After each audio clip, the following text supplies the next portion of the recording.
Karakter diri dari berbagai kegiatan di sekolah. Baik, Radio Edukasi BBGBDIY, cerdas, santun, dan menghibur. Hai, halo, apa kabar Incar Edukasi juga sahabat BBGBDIY? Senang sekali di kesempatan hari ini saya Yuda Wijasena bisa kembali hadir menjumpai Anda. Kali ini dalam program Jendela Sekolah, membentuk karakter diri dari berbagai kegiatan di sekolah. Dan acara ini tentu saja bisa Anda dengarkan melalui streaming di bbgbdiy.kemdikbud.go.id/radioedukasi ataupun juga Anda bisa menyaksikan acara ini melalui kanal YouTube BBGBDIY. Baik, 1 jam saya akan menemani ya kurang lebih nanti pukul 16 waktu Indonesia Barat ya karena acara ini ditayangkan setiap hari Senin pada pukul 15 hingga 16 waktu Indonesia bagian barat. Nah, bagi Insider Edukasi juga sahabat BBGBDIY pastikan Anda stay tune di sini hingga usai nanti. Baiklah, Insider Edukasi juga sahabat BBGBDIY senang sekali ya di kesempatan hari ini saya Yuda Wijasena kembali hadir menjumpai Anda dalam program Jendela Sekolah.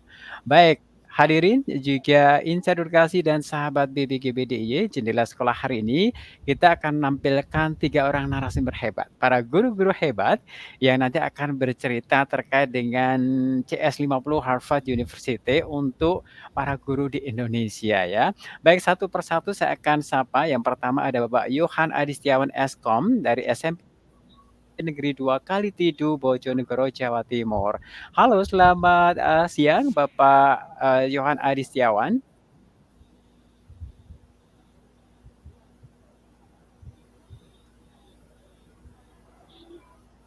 Halo, selamat siang. Halo selamat siang Suaranya Pak Johan, putus apa kah? kabar?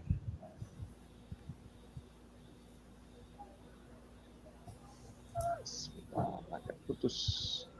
Gimana suara saya? Apakah bisa terdengar?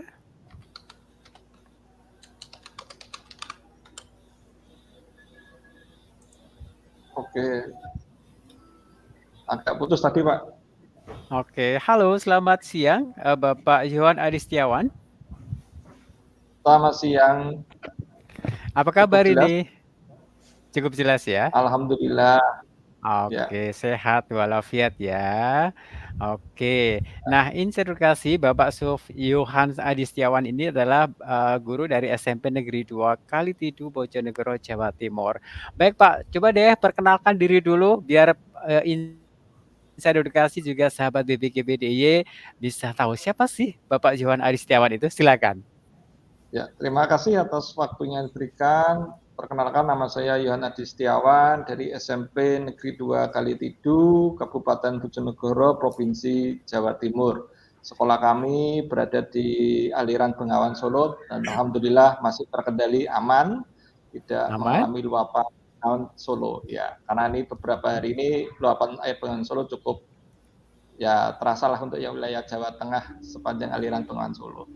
Seperti itu Pak, dan Oke. saya mengajar di mata pelajaran informatika untuk SMP kelas 7 dan kelas 8.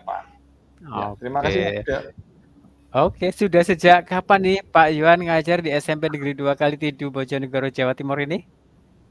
Saya mengajar sini sejak 2014. Sebelumnya 2010 di SMP Mhm. 1 Blora, Jawa Tengah, jadi Utasi. Oke, dari 2014 ya hingga Ya, saat ini 2023. Wow, sudah ya, cukup panjang juga perjalanannya untuk mengajar di SMP Negeri 2 Kalitidu ini ya. betul. Oke, Pak Yohan, apa sih yang istimewa dari SMP Negeri 2 Kalitidu, Bojonegoro, Jawa Timur ini? Oke, baik.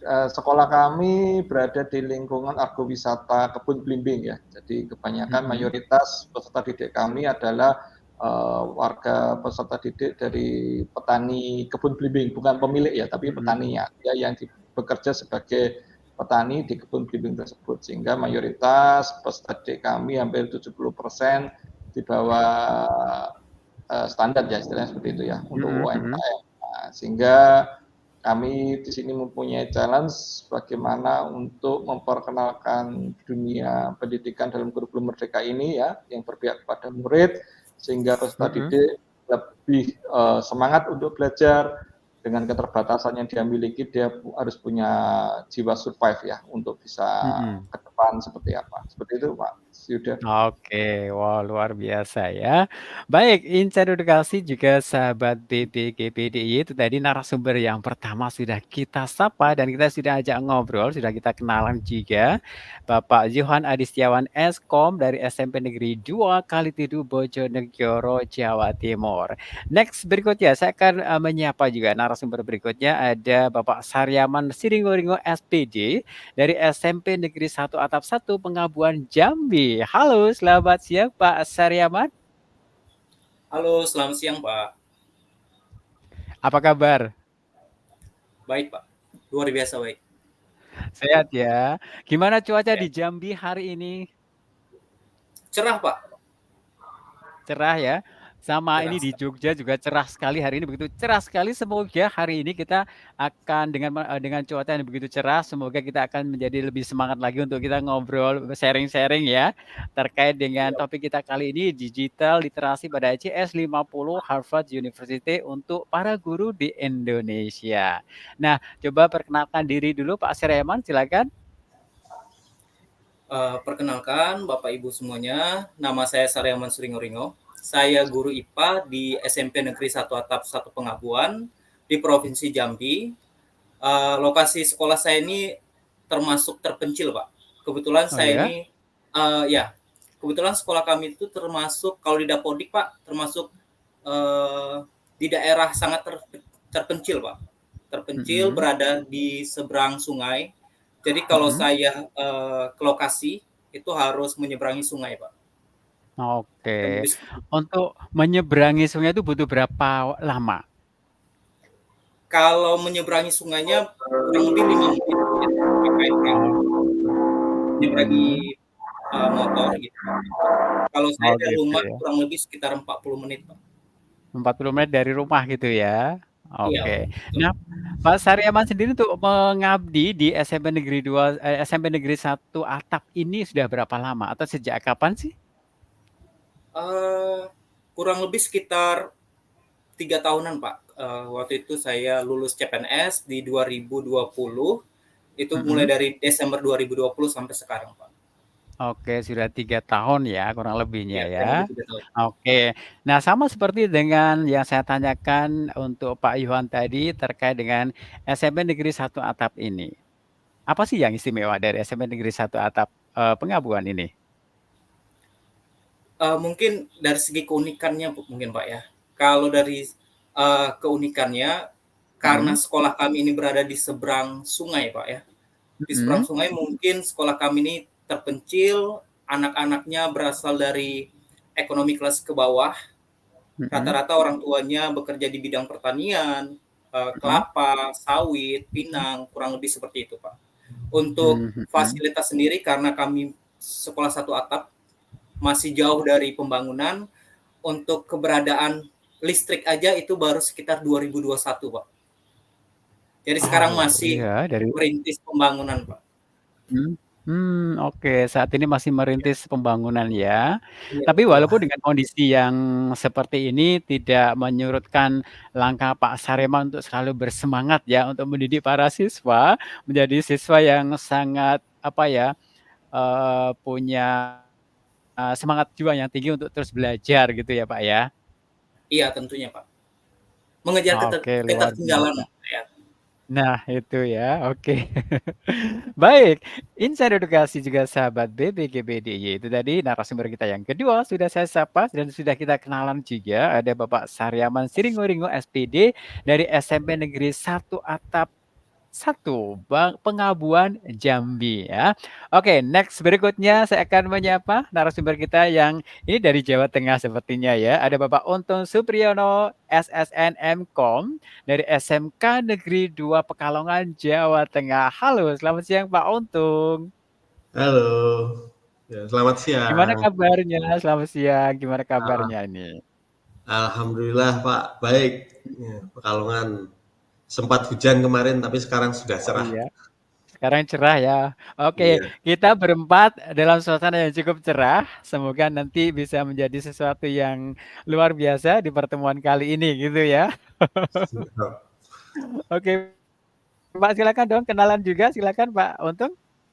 Ya, eh, saya Untung Supriyono, saya mengajar di SMK Negeri 2 Pekalongan. Saya mengajar mata Mhm, pelajaran produktif, mhm. spesialisnya editing ya, editing Oke. video. Iya. Mhm, Kemudian SMK Negeri 2 sendiri mhm. dulunya adalah SEMEA kalau dulu zaman dulu ya. Iya. Kemudian Mhm, setelah menjadi SMK kita ada penambahan 3 jurusan yaitu mhm, TKJ, eh, RPL, sekarang PPLG dan broadcast. mhm. Ya, Oke. Sudah sejak kapan nih Bapak mengampu atau mengajar di SMK Negeri 2 Pekalongan, Jawa Tengah ini? baik, terima kasih. Saya mengajar berarti sejak tahun 2011, Pak. Jadi sudah lumayan 13 tahun. Sebelumnya Wow, saya 13 tahun ya? ya, Mhm, sebelumnya saya ngajar di negeri juga GTT di Cilacap saya, mhm, SMK mhm, Negeri 1 Cilacap. mhm. Oke, sangat menikmati ya. Sudah 13 tahun, berarti kan sangat menikmati sekali gitu kan.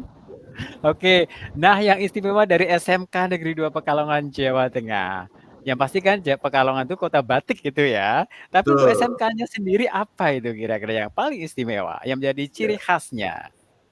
Yang jelas semuanya istimewa. Oke, Kita semuanya kebetulan istimewa ya. ada 6 jurusan, yang 3 itu Mhm, tadi yang dari mhm, SEMEA tadi, mhm, akuntansi, perkantoran, mhm, dan pemasaran. mhm, Kemudian untuk penambahannya ada 3 tadi, teknik komputer jaringan, mhm, televisian, dan mhm, PPL game ya. mhm, Kemudian karena kota Pekalongan tadi terkenal sebagai kota batik, jadi kota mhm. kita bergerak di bidang jasa, jasa pembuatan Oke. batik. Nah, kebetulan siswa Mhm. kita juga sama, rata-rata kalau nggak anak pegawai ya mungkin anak, dari Pengusaha. pengusaha ya. Tapi rata-rata SMK kan tahu sendiri middle Mhm. down ya, SMK. Kalau yang pengusaha kan masih larinya ke SMA. Ya ada sih, beberapa ada juga, cuma prosentasenya Mhm, sedikit mhm. lah. Oke. Kebanyakan buruh. Mhm. Oh, iya iya iya, oke. Baik, terima kasih Pak Untung Supriyono SSN MKom. Beliau ini, dari seorang guru dari SMK Negeri 2 Pekalongan, Jawa Tengah ya. Oke, baik insya edukasi juga sahabat BPGPDY. Ketiga narasumber kita sudah hadirkan, kita sudah sapa, kita sudah ajak ngobrol bersama sehingga suasana kita menjadi rileks gitu ya. Dalam suasana yang begitu cerah kali ini. Baik, dari Studio Radio Edukasi Yogyakarta, Yuda Wijaksana akan memandu acara ini hingga usai nanti. Baik, terkait dengan topik kita kali ini, digital literasi pada CS 50 Harvard University untuk guru Indonesia. Nah, masing-masing tentu saja nanti akan bercerita gitu ya tentang pengalamannya, nanti akan sharing-sharing juga tentang suka dukanya juga, termasuk juga apakah juga nanti akan dalam selama mengikuti program ini itu apa ada istilahnya culture shock gitu juga enggak sih? Nanti bisa cerita juga ya. Oke. Nah, terkait dengan, literasi digital nih, secara umum dulu deh, seperti apa sih untuk Indonesia saat ini? Mungkin Pak Yohan dulu kali ya? Oke, ya. Terima kasih Mas Yuda. Ya, untuk pembentukan literasi digital ini menjadi hal yang utama ya, terutama untuk Mhm, peserta didik kita, karena saat ini banyak terus kita lihat amati ya, terutama di sosial media dan sebagainya, hoak bertebaran, sehingga tugas mhm, kita sebagai guru harus memberikan edukasi ya, edukasi untuk bagaimana mencegah hoax itu tidak terjadi ya. mhm, Salah satu dan untuk bisa mengetahui itu kita juga harus berliterasi juga literate ya, karena guru kalau tidak berliterasi otomatis juga ikut terbawa ke hoax itu juga ya. Itu adalah satu hal yang perlu kita mhm. edukasi dan kebetulan melalui kegiatan di Harvard ini benar-benar kita sebagai guru mengikuti kegiatan ini literasinya tingkatnya harus di tingkat lebih tinggi lagi ternyata begitu banyak materi Oke. yang harus kami pelajari, baca dengan waktu Mhm. sesingkat-singkatnya. Seperti itu. Sehingga kebetulan kalau di mata Oke. pelajaran saya informatika, ini untuk literasi digital ini lebih nanti ketekankan ke elemen dampak sosial informatika. Jadi bagaimana Oke. dampak-dampak sosial yang terjadi salah Mhm. informatika itu dibahas kupas lebih lanjut di mata pelajaran saya di informatika. Seperti itu Mas Yuda yang dapat Mhm. saya sampaikan. Oke. Bagaimana pula dengan Pak Sareman? Mungkin ada tanggapan terkait dengan, situasi literasi digital saat ini? Ya, kalau dilihat dari murid-murid saya sendiri Pak ya, anak-anak sekarang itu sudah dekat dengan digital, teknologi, Yes. tetapi hanya Mhm. sebagai, pengguna aja Pak. Mereka hanya Mhm. pengguna tetapi belum bisa seperti memaksimalkan penggunaannya Pak. Dan Mhm. juga, di era digital ini rawan akan ini Pak ya, rentan akan, hoaks, terus, apa ya, anak-anak sekarang itu suka main TikTok gitu ya, tapi Mhm. mereka tidak bisa menjaga, postingan ataupun, data-data mereka gitu, Pak. Jadi dengan melalui Mhm. kegiatan ini, kita sebagai guru diberikan Mhm. bekal untuk mengajarkan kepada siswa kita untuk menyadarkan mereka bahwa di era digital ini kita juga perlu memperhatikan, data kita, postingan kita, Mhm. informasi yang kita sebarkan Oke. juga di media sosial gitu, Pak. Kurang lebih seperti Mhm. itu, kondisi di Oke. sekolah kami, Pak. Oke. Nah, bagaimana pula dengan di SMK Negeri 2 Pekalongan ini? Silakan Pak Untung, situasinya seperti apa? Baik, terima kasih Mas Yuda. Jadi pada prinsipnya sama ya seperti Pak Yohan maupun teman saya yang dari Jambi itu, Mhm. Bapak Saryaman ya? Pak Saryawan. Jadi kebetulan kan ini sudah musim pilpres sudah berakhir. Jadi Oh. kalau ya biasanya kan kalau pilpres kan pasti banyak hoax ya. Dan Mhm. kemampuan kita untuk mengakses dan mengelola informasi kan dipertaruhkan, apalagi sebagai guru. Mhm. Jadi dengan Mhm. mengikuti program ini kita agak sedikit dibuka lah, dibuka untuk Oke. beri pencerahan bagaimana cara kita mengakses dan mengelola informasi. Dengan demikian maka eh, apa istilahnya kita bisa men-sharing sebelum share ya, men-sharing sebelum Mhm. sharing gitu. Kemudian juga kita juga bisa mengakses dan mengelola informasi, bisa mengidentifikasi ini berita hoax atau penipuan gitu. Karena Mhm. teman-teman guru sendiri juga masih rentan ya terkena penipuan yang model APK maupun PDF itu. Jadi Ya. digital itu kan bahayanya luar biasa. Kalau kita tidak memiliki kemampuan yang mumpuni, dengan mengikuti program ini sih alhamdulillah ya. Jadi ya lumayan kita ngerti lah seperti model-model digital forensik seperti apa Mhm. seperti itu. Oke. Jadi nanti jangan sampai ada istilah nanti ketipu gitu ya, Pak, ya? Iya, iya. Oke. Baik, terkait dengan program mikrokredensial CS50. Mungkin ada beberapa atau sebagian orang juga masih belum paham apa itu, ya kan? Coba deh dijelaskan ya, silakan. Mungkin Pak siapa ini yang mau menjelaskan dulu? Silakan. Atau Pak Untung? Boleh. Jadi eh, Oke. program CS50 ini merupakan program kerjasama ya antara pemerintah Mhm. Indonesia dengan Harvard University. Mhm. Ini diperuntukkan bagi guru untuk mempelajari subjek tentang komputer science ya. Mhm. Kita diajari subjek-subjek tertentu seperti mulai dari bahasa pemrograman sampai kemudian Mhm. membuat Mhm. produk digital. Otomatis Mhm. untuk guru nanti kita akan membuat bahan ajar interaktif ya. Bahan ajar berbasis web atau mungkin Mhm. dikenal sebagai learning management system. Mhm. Jadi ini adalah program kolaboratif untuk meningkatkan keterampilan digital bagi Mhm. para guru di Ya. Indonesia. Mhm. Ini program itu berapa lama ya, Pak Untung? Kita untuk pembelajaran daring selama 5 bulan, persis 5 Oh, bulan, jadi ini kemudian sifatnya nanti daring ya? ya, ada daring dan Mmm. luringnya. Untuk Oke. daringnya kita 5 bulan, mulai dari episode 1 sampai 9, kemudian untuk Mhm. luringnya nanti di Jakarta selama 3 hari. Mhm. Oke, jadi ini memang sebuah program yang diperuntukkan untuk guru ya? Untuk guru Indonesia, ya Untuk betul. guru Indonesia. Nah, sejauh ini, seberapa tinggi sih minat para guru untuk mengikuti program ini? Kalau dari Mmm, animo pendaftar kemarin berdasarkan laporan dari Dikmen, Direktorat Dikmen itu lumayan, mhm, untuk Dikmen sendiri itu sekitar 3.000 pendaftar.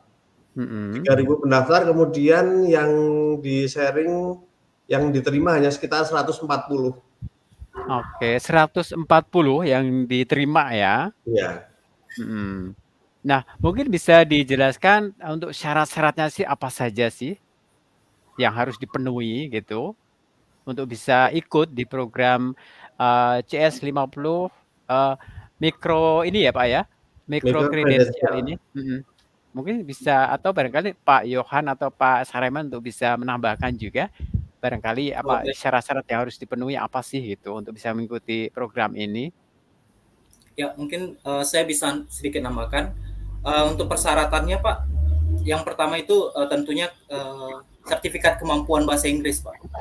Ya itu pasti Sertifikat ya, kemampuan yang bahasa utama Inggris ya. ya, Mhm, karena perkuliahannya bahasa pengantarnya itu bahasa Inggris kan, Pak, ya.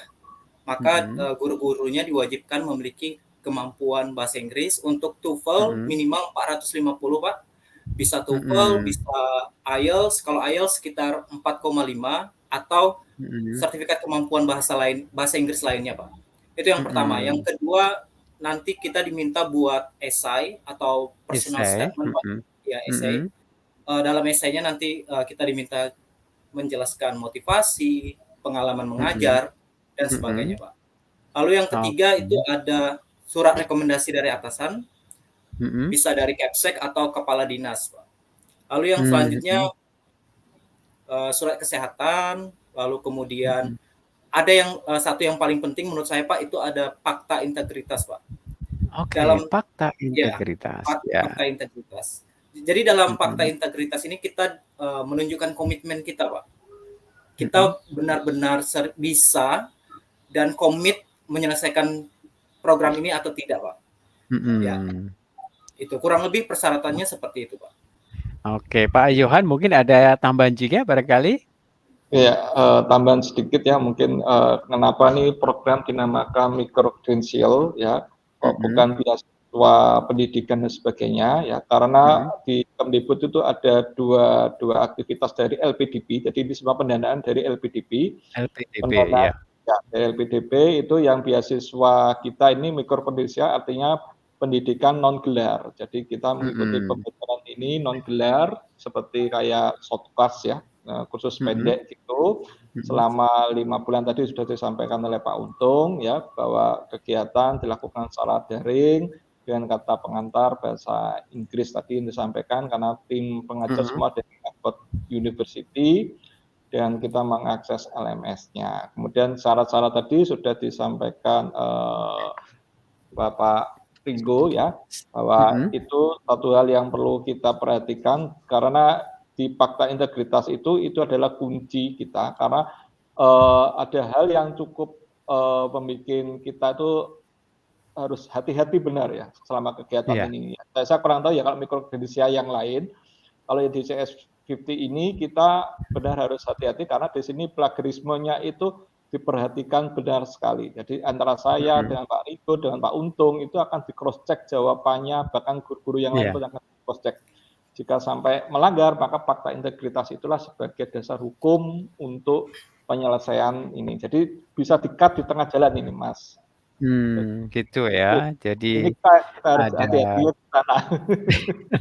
ya harus hati-hati ya, betul-betul hati-hati ya, karena nanti ada punishment-nya juga gitu Iya, ya? betul, ya. Oh, oke. Akademik Nah tinggi. tadi sempat disinggung juga oleh Pak Ringgo terkait dengan membuat esai. Nah ini bentuknya seperti apa? Apakah ini ada syarat-syarat khusus esainya, berapa, apa namanya, berapa panjang gitu atau berapa halaman gitu? Ya.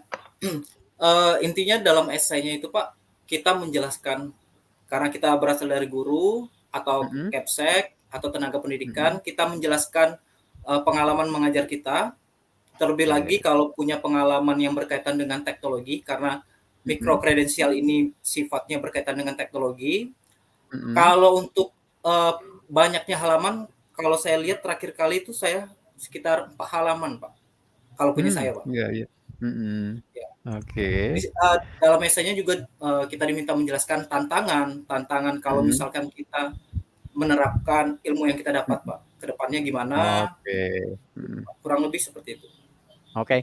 Jadi, kalau bisa saya sampaikan bahwasanya untuk essay ini masing-masing, eee, peserta beda ya, artinya, baik itu dari sisi berapa panjangnya gitu ya, Pak, ya?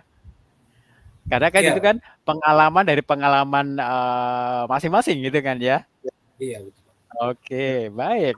Nah, tadi juga sudah sempat disinggung terkait dengan motivasi. Nah, saya ingin tanya nih, masing-masing narasumber kita yang hebat-hebat ini, apa sih motivasi dari Pak Ringo, kemudian Pak Untung, Pak Yohan untuk mengikuti program, CS, 50 Harvard University ini? Silakan dari Pak Untung dulu. Baik, terima kasih Mas Yuda. Kalau saya jelas motivasi saya untuk peningkatan kualitas pembelajaran ya. Jadi Mhm, artinya bahwa dengan mengikuti program ini saya terbantu menjadi pengajar mhm, yang lebih efektif. Terutama kan sekarang pembelajaran daring kan mau tidak mau tetap harus ada ya. Artinya selain mhm, tatap muka kita mungkin juga menyediakan learning management system supaya iya, siswa atau peserta didik dapat ibaratnya mengakses kembali mata pelajaran yang mhm, sudah pernah disampaikan. Jadi dengan mhm, mengikuti program ini saya memperoleh keterampilan dan pengetahuan yang saya perlukan untuk mengintegrasikan teknologi dalam pembelajaran saya, terutamanya oke, seperti itu. Kemudian oke, nanti endingnya ya tentu saja ingin supaya terus berkembang karena saya mhm. mendedikasikan diri saya sendiri sebagai guru pembelajar, Setuju. seperti itu. Nah, itu ya. Oke. Next, Pak Yohan, motivasinya apa ini?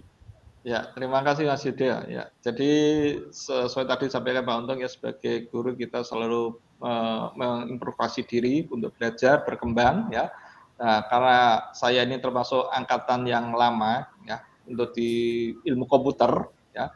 Jadi Mhm, ada beberapa hal dari silabus yang diberikan oleh Harvard University itu ada ya satu clue yang perlu saya pelajari karena clue itu untuk mempersiapkan diri saya untuk memperkenalkan ke peserta didik yaitu tentang kecerdasan buatan. Nah, salah satu poinnya mhm, yaitu di pemrograman bahasa Python. Nah, itu memang ketika mhm, zaman saya kuliah saya masih belum dapat mhm. pembelajaran itu ya. Jadi itu Iya, menjadi konsentrasi pokok saya untuk mengikuti CS 50 itu dan juga mengingat ya pelajaran-pelajaran saya dulu ketika zaman kuliah ya.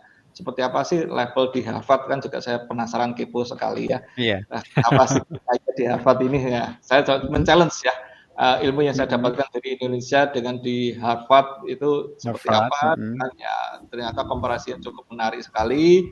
Mereka mempunyai sudut pandang perspektif yang cukup berbeda dalam memberikan materi ya materi itu. mhm.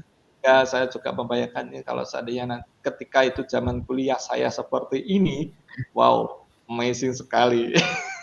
Iya, luar Seperti biasa itu. gitu Ya, ya. seperti itu, ya. Oke. Baik, lantas bagaimana pula dengan Bapak Ringo terkait motivasinya untuk mengikuti program ini? Silakan Pak Ringo. Eee, Sebenarnya alasan pertama itu, Pak, karena ya kembali lagi kondisi sekolah ya, Pak. Sekolah Mhm. kami itu karena terpencil, kurikulumnya itu sekarang masih K13, Pak. Masih kurikulum Oh, masih K13, K13 di ya? tahun ini, Mhm, baru bisa mhm. menerapkan iya, Pak, dan tahun ini baru Umar? bisa menerapkan Mhm. kurikulum Merdeka, Pak. Dan kita tahu bahwa bersama-sama bahwa Oke. di kurikulum Merdeka itu kan informatika wajib, Pak, ya. Mhm. Informatika wajib, jadi saya pikir, Iya. Mhm. ke depannya saya akan menjadi guru informatika, ya. Selain guru Mhm. IPA, karena kelasnya hanya ada 3, saya butuh jam juga, dan tidak ada guru juga yang berlatar belakang informatika, Pak. Jadi saya rasa pelatihan ini sangat, tepat bagi saya untuk mempersiapkan diri saya untuk jadi guru Mhm. informatika, Pak. Oke. Jadi ini satu ilmu tambahan ilmu baru ya yang nantinya akan, sangat berguna sekali dalam proses pembelajaran di sekolah gitu ya, Pak, ya? Iya, Ya, betul. Iya. Oke, luar biasa.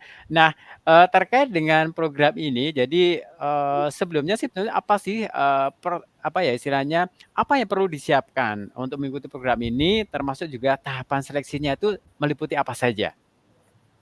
Silakan, Pak Yohan dulu? Oke, baik Mas Yuda. Jadi untuk persiapan ya, tadi seperti disampaikan oleh Bapak Ringo tadi, bahwa mengisi IC dari Kemdikbud, kemudian dari IC itu diseleksi. Dari Mhm. seleksi itu nanti tahapan berikutnya adalah wawancara.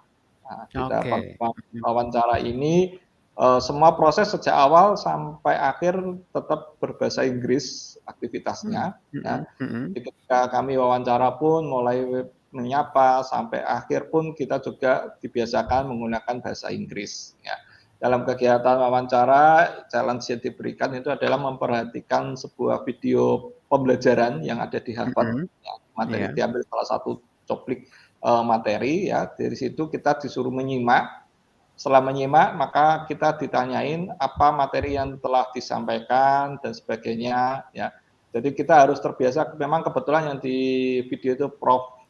Marlan ya, David Marlan itu kalau ngomong Inggrisnya terlalu cepat kadang, jadi kalau kita nggak Susah fokus dimengerti gitu ya? konsentrasi kita, itu karena kemarin itu ketika interview kan nggak ada replay ya, kita harus Mhm konsentrasi mhm. penuh. Jadi saran saya kalau teman-teman nanti mau mengambil yang CS50, ketika mau lolos tes ini, lihat-lihatlah video Prof. Marlan yang tentang CS50 biar terbiasa Iya. mendengarkan dialognya Mhm Prof. Marlannya ya. Karena beliau mhm kalau ngomong memang cepat sekali, karena ya mhm. seperti kayak kita orang Indonesia ngomong gitu ya. Jadi pronuncia kita harus cepat mendengarkannya. Nah, kalau proses pembelajaran kita masih bisa mengulang ya, artinya kita Mhm pelankan dan sebagainya. Nah, itu tahapan, saat wawancara ya. Setelah tahapan mhm wawancara selesai, barulah diumumkan tadi seperti Pak Untung sampaikan ada mhm. sekitar 140 140 ya? Mhm untuk Dikda 132-an kalau nggak salah yang mhm. dinyatakan lolos sampai tahap akhir. Seperti itu Mas Mmm, Yuda. oke. Wow, memang tahapannya juga cukup panjang ya untuk bisa Ya. mengikuti program ini dan memang syarat-syaratnya juga harus pokoknya harus ini semuanya kan menggunakan bahasa Inggris gitu ya, semuanya gitu ya? Oke, baik Pak Untung juga Pak, Yohan, kemudian Pak Ringo juga dan kita masih berada di program, Jendela Sekolah membentuk karakter diri dari berbagai kegiatan di sekolah bersama Yuda Wijasena. Dan yang pasti nih buat insan edukasi juga sahabat BBGPDY silakan ya ikuti terus acara ini. Anda bisa mendengarkan melalui streaming di bbgbdiy.kemdikbud.go.id/radioedukasi atau Anda juga bisa menyaksikan acara ini atau tayangan ini melalui kanal YouTube BBGPDY. Oke, pokoknya ikuti terus hingga usai nanti. Dan kita masih membahas terkait digital literasi pada CS50 Harvard University untuk guru Indonesia ya. Oke, dan masih bersama dengan Bapak Yohan Aristiawan Eskom dari SMP Negeri 2 Kalitidu Bojonegoro Jawa Timur.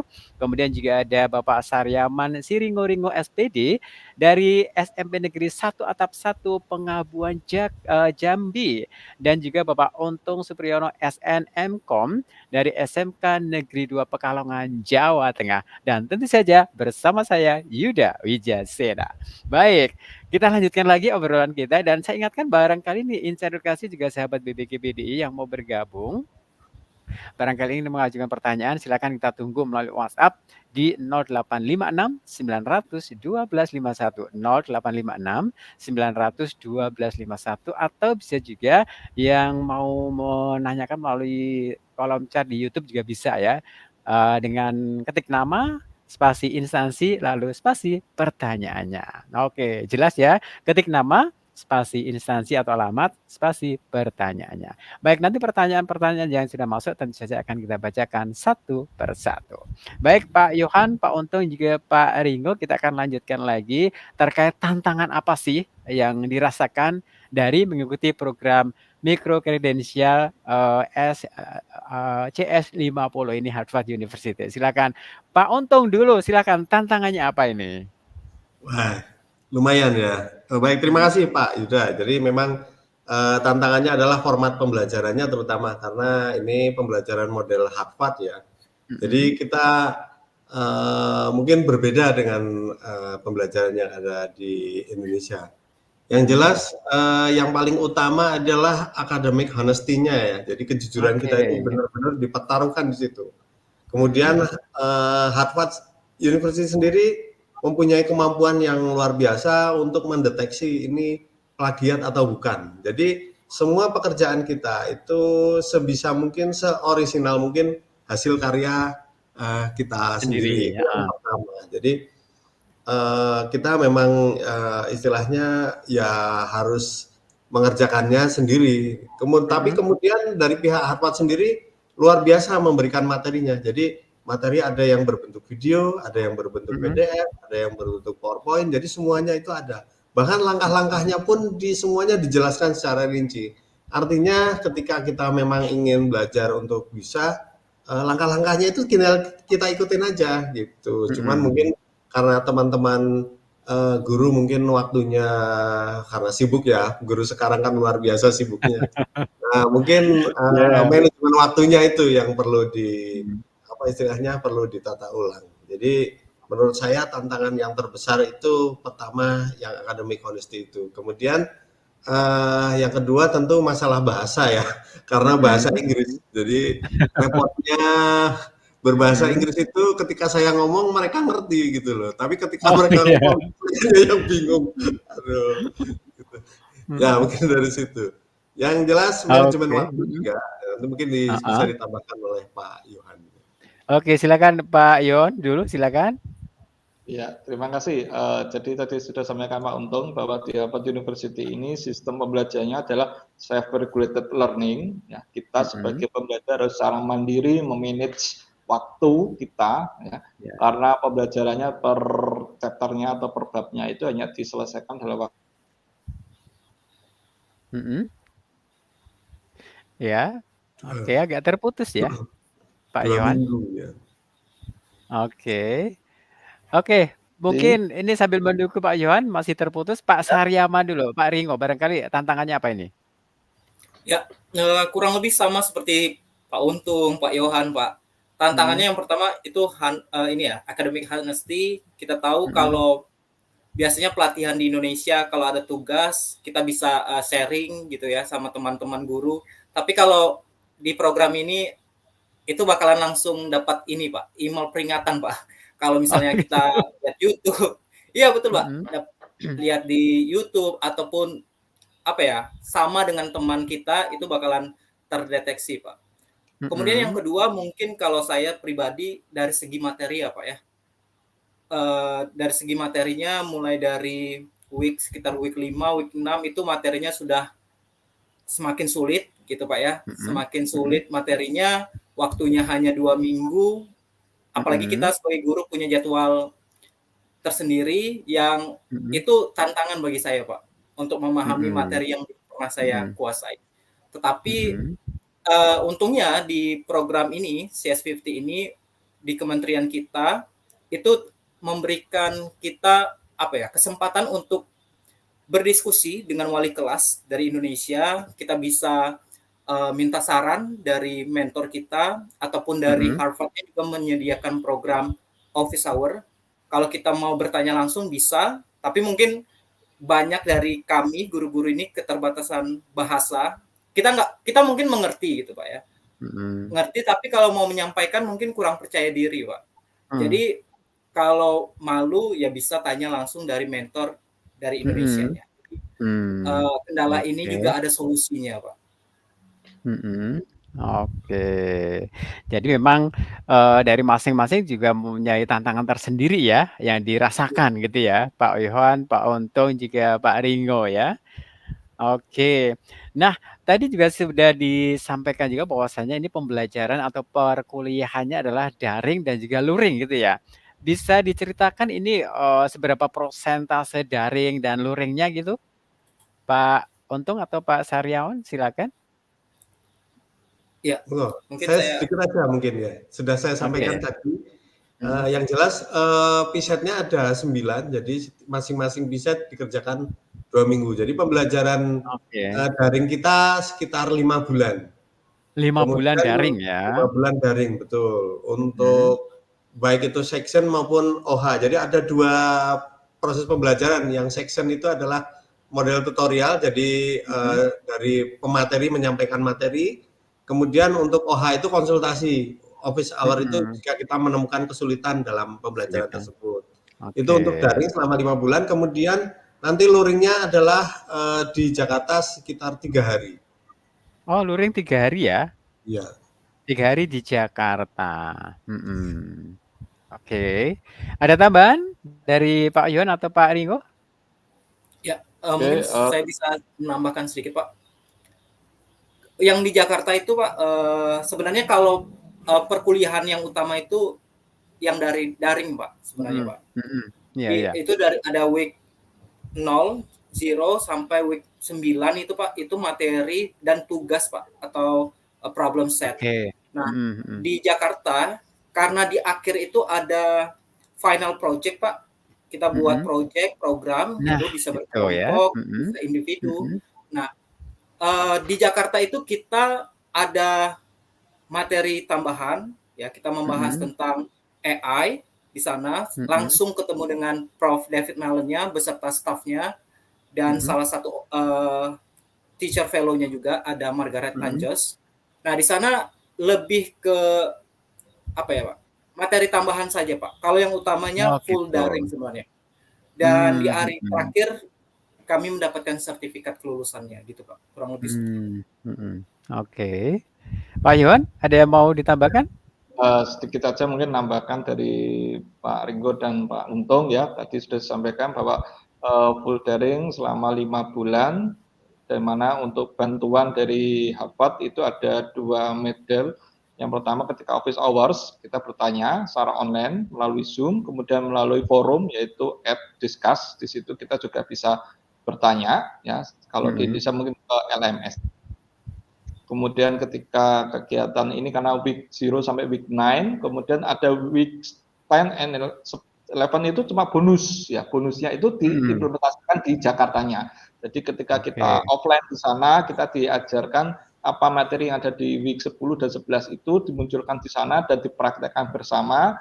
Di hari pertama mungkin kita masih dengan direktorat GTK, hari kedua kita ketemu dengan Prof. Marlanya dan Mas Menteri. Di sana kita kuliah bersama ya, kuliah bersama dengan Prof. Marlan. Kemudian di hari ketiganya kita full di Jakarta Intercultural School, belajar bagaimana pedagogik di CS50 diberikan. Ya, jadi banyak sekali tips and trick dari mereka, bagaimana mengelola manajemen sekelas, kemudian merubah materi ini menjadi kontekstual daerah kita, itu munculnya di kegiatan luring. Ya, dan terakhir ditutup dengan celebration-nya, yaitu penyerahan sertifikat kita. Ya, tadi sudah disampaikan juga oleh Pak Ringo ya, bahwa setiap peserta itu melakukan final project. Final project itu ada 2 model, yaitu individu maupun kelompok.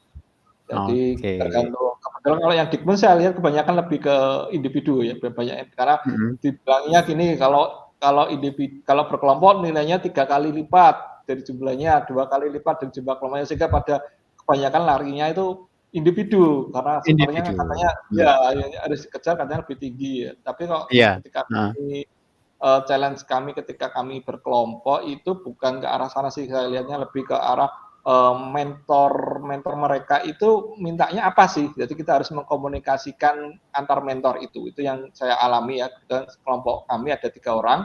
Jadi mentor A saya itu minta feedbacknya seperti ini, mentor B teman saya seperti ini, teman C saya minta seperti ini, kita kolaborasikan lagi, kita diskusikan sehingga di panel project itu menjadi utuh ya. Dan alhamdulillah dapat skor tertinggi dari mereka, dikasih 5.0. Itu skor tertinggi untuk proposal final project ya. Jadi karena kita sebelumnya kita komunikasi dulu dengan mentor-mentor kita untuk final project dan kita kolaborasikan keinginan mereka, kita wujudkan seperti itu. Dan yang menarik di Harvard ini adalah bukan nilai yang kita kejar, tapi tadi disampaikan Pak Untung juga, yaitu academic honesty-nya yang diutamakan ya. Jadi ada juga teman-teman kita itu yang nggak dapat nilai sempurna, tiap PISA itu kan 7,5 ya, itu ada yang nggak dapat, cuma dapat 5, dapat 6, dapat 7, itu nggak masalah. Cuma kita lihat di rata-rata, ya average-nya kalau kita rata-rata 5,0 itu kita masih bisa lolos untuk bisa mendapatkan sertifikat. Jadi itu yang tekankan ya oleh Harvard, bahwa kejujuranmu dalam mengerjakan itu poin utama. Jadi untuk nilai itu mengikuti. Kalau kamu jujur, insya Allah proses yang kamu lalui itu akan enjoy. Dan di sini kita diajarkan berdiferensiasi yang cukup menarik, ya. Menariknya itu adalah di sini ada pendekatan pembelajaran yang less dan more, ya, istilahnya yang mudah dan lebih sulit gitu. Jadi kita bisa memilih mau menyelesaikan tugas yang mudah atau tugas yang lebih sulit atau menantang. Nah, seperti itu. Diambil salah satu nilai yang tertinggi. Kalau kita ambil dua-duanya challenge itu, ya nilai yang tertinggi itulah yang menjadi poin utama bagi mereka untuk memberikan penilaian.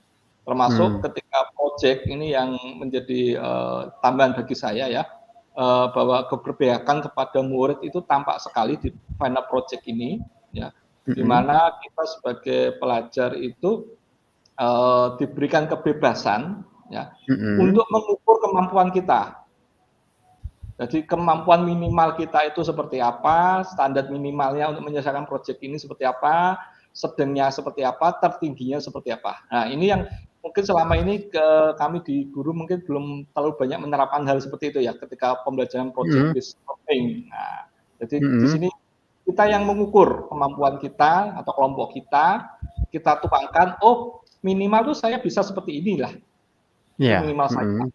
Dan sedangnya itu seperti ini, tertinggi saya seperti ini. Nah, itu yang menarik bagi saya. Merdeka belajarnya itu rohnya terasa sekali, ya. Kalau di final project itu saya rasakan seperti itu, Mas Yuda. Ya, itu mungkin dapat saya. Iya, oke. Nah, sudah disinggung terkait dengan final project. Nah, seperti apa sih? Saya penasaran dari masing-masing bapak-bapak kita ini. Pak Untung dulu, silakan. Baik, terima kasih. Jadi Pak Yuda, terima kasih. Untuk final project saya kebetulan karena ini juga mimpi saya, ya, dari dulu saya tuh pengen bisa membuat LMS gitu, semacam LMS. Saya membuat sistem informasi pembelajaran berdiferensiasi. Jadi nanti aplikasi saya itu bisa mengidentifikasi, oh ini peserta didik saya itu lebih minat dengan gambar misalnya, atau dengan suara, atau dengan teks, atau yang model kinestetik, misalnya penugasan aja gitu. Nah, sistem aplikasi ini ya alhamdulillah kemarin sudah mulai istilahnya dengan mengikuti program ini saya jadi ada istilahnya gambaran gitu. Oh, bentuknya modelnya seperti ini, walaupun memang istilahnya metodenya masih pakai checkpoint, ya. Jadi untuk identifikasi, jadi ada pertanyaan, siswa menjawab, Nah, jadi aplikasi yang ingin saya bikin itu memang untuk mengadaptasi kebutuhan siswa. Jadi kalau sekarang mungkin yang lebih terkenal kan pembelajaran berdiferensiasi, ya. Diferensiasi, ya. Ya, betul. Jadi saya membuat aplikasi sistem informasi pembelajaran berdiferensiasi. Jadi kemarin sudah ACC, sudah oke. Kemudian memang ada beberapa yang harus dikembangkan, misalnya karena saya hanya bisa mengidentifikasi gambar, suara, teks, dan kinestetik tadi. Ada juga yang misalnya siswa lebih ke peminatan, misalnya kebetulan jurusan saya ada yang model ngedit, fotografi, atau desain grafis. Jadi nanti pembelajaran ketika siswa hanya minat di fotografi, mungkin soal-soal ataupun penugasan fokus di bidang fotografi, seperti itu. Oke, baik. Bagaimana pula dengan final project Pak Ringo? Silakan. Kalau final project saya, Pak, saya buat website sekolah, seperti pada umumnya. Tapi yang membedakan mungkin di website ini saya punya 2 menu ekstra tambahan. Di sini ada menu kuis dengan reading log kalau saya sebutnya, atau riwayat membaca siswa. Kalau di menu kuis, siswa bisa mengerjakan kuis. Kemudian kalau di menu reading log ini atau riwayat membaca siswa ini, nanti ketika masuk login, register dulu, login, di sana siswa nanti bisa menginputkan judul bacaan bukunya, lalu kapan mereka menyelesaikan buku bacaan mereka, Pak.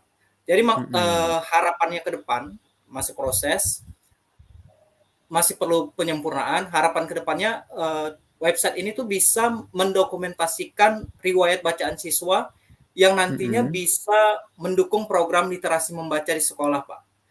Mhm. Kalau berdasarkan rapor pendidikan kami di 2023 itu untuk indikator membaca siswa itu sangat rendah, Pak. Mhm. Mungkin ini Mhm. salah satu penyebabnya adalah kurang hobinya siswa membaca atau kurangnya buku bacaan di sekolah. Nah, mungkin Mhm. website ini nanti ke depannya bisa jadi salah satu indikator Mhm. kesiapan sekolah gitu, Pak, ya. Nanti siswa kita Mhm. minta menginputkan riwayat bacaan mereka, sekolah baru bisa mengamatinya. Mungkin ke depan bisa ditambahkan ke fitur gurunya juga, Pak. Jadi dilihat gurunya Mmm. aktif membaca juga atau enggak gitu kan. Kurang lebih seperti itu, Pak. Iya iya, oke. Eee, Baik, selanjutnya heeh, kalau dari mhm, mungkin sedikit saya tambahkan, kalau iya dari silakan. segi programnya, saya menggunakan, materi-materi pada, perkuliahan ini, mulai dari CSS, HTML, Mhm. JavaScript, kemudian ada Flash, Python, dan juga Mhm. database-nya, Pak. Mhm. Kurang lebih seperti itu, Mhm. Pak. Oke, luar biasa nih masing-masing sudah, apa ya, sudah menceritakan tentang final project-nya. Nah sekarang Pak Iwan sendiri seperti apa final project-nya?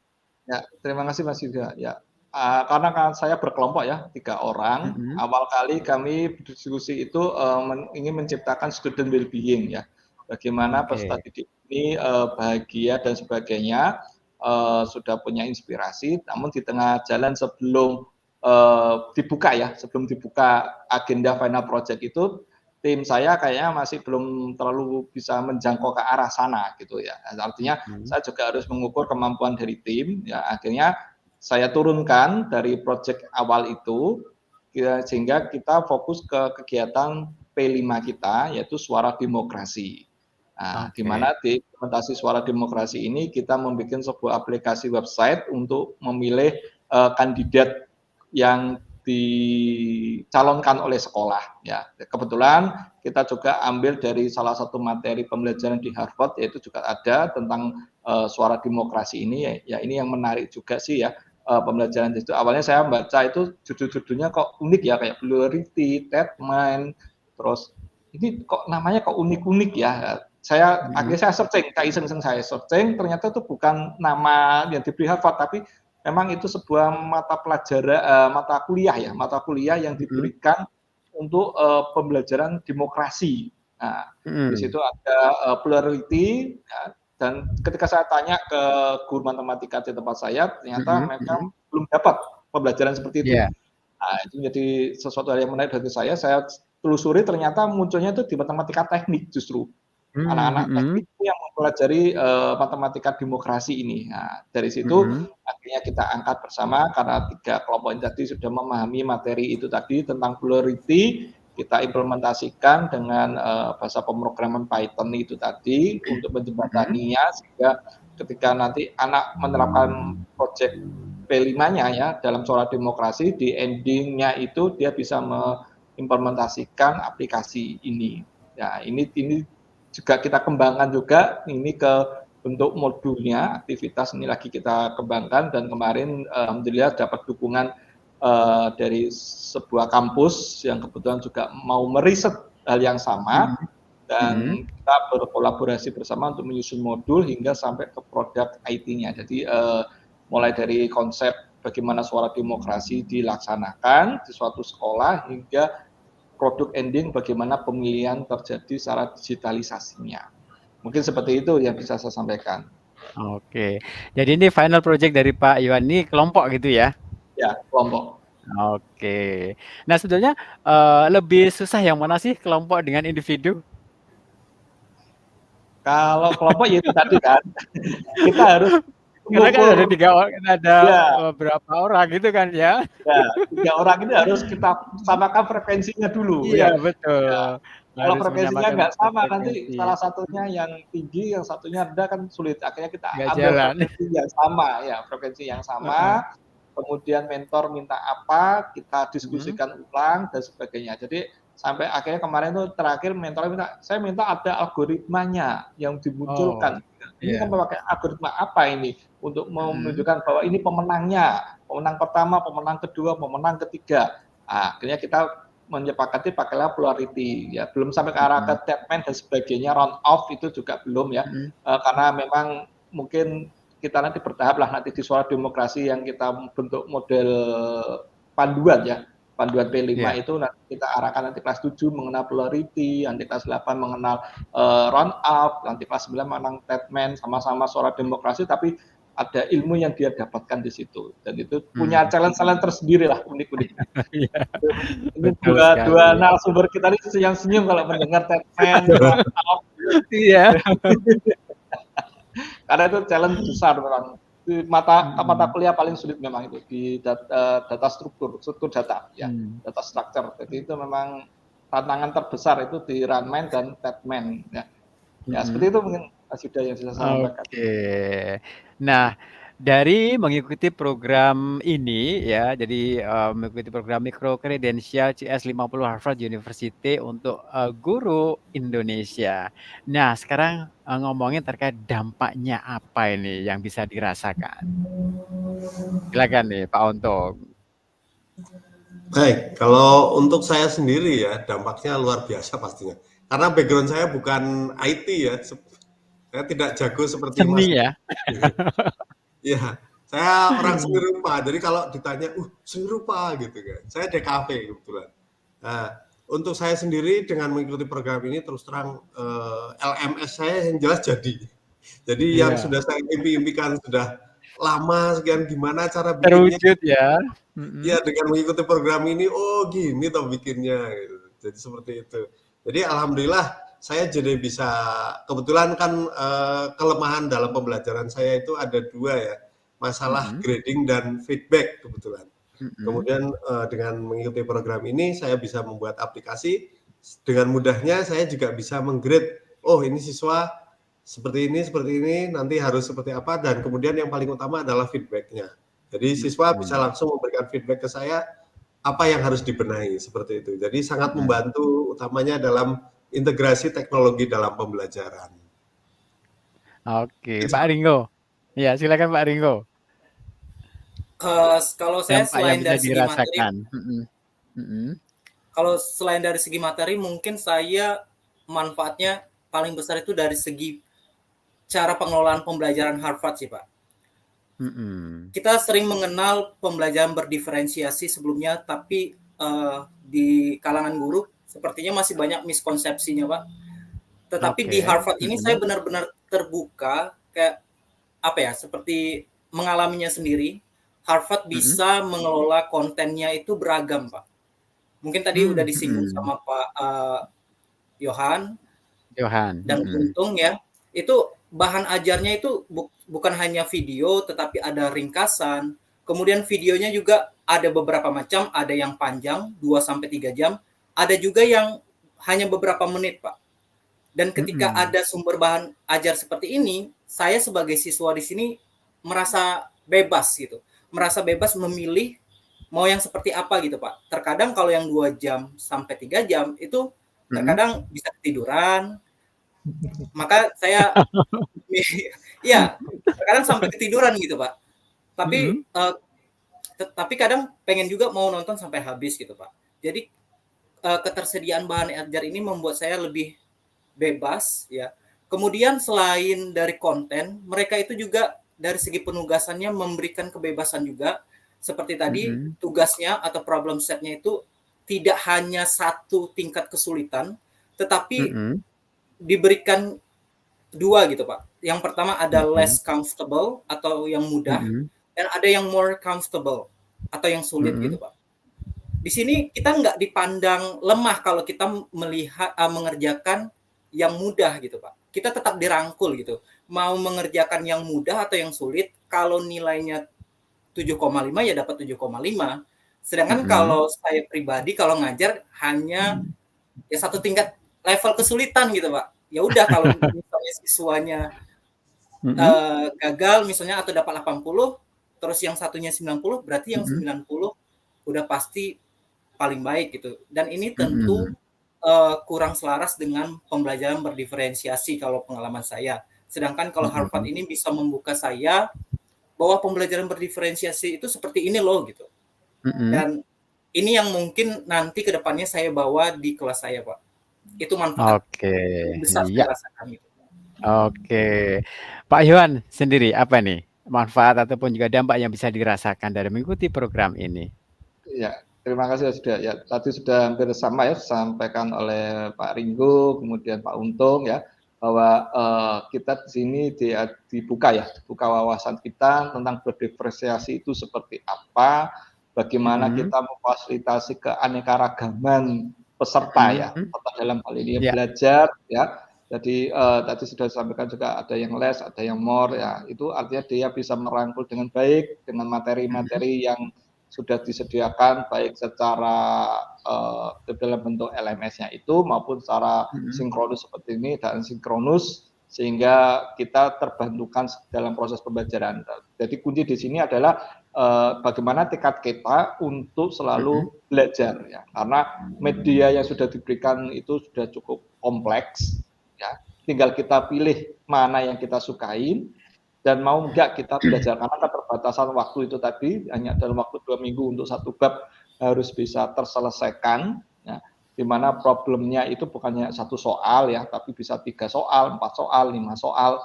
Nah, itu yang harus kita selesaikan dalam waktu 2 minggu. Biasanya kalau saya challenge diri saya, kalau yang les-les itu 1 hari harus bisa clear. Kemudian kalau sudah clear, saya ke more comfortable-nya ya, itu bisa menambah 1 hari 1 sampai 3 hari lah. Kemarin yang agak panjang yang di structure data itu ya, yang di statement dan run off itu saya butuh ekstra penalaran lagi. Karena menariknya gini, ketika saya pelajaran di ilmu komputer ya, itu nggak sama seperti mereka memberikan. Jadi lebih mengenap mereka. Jadi case-nya itu kelihatan gitu. Kalau kita dulu zaman kita belajar itu lebih ke alat teorinya itu seperti ini. Nah, kalau ini langsung ke case-nya, sehingga kita nggak terasa, oh kita tuh sudah menerapkan teori ini di dalamnya. Jadi teman-teman ini nggak terasa gitu loh.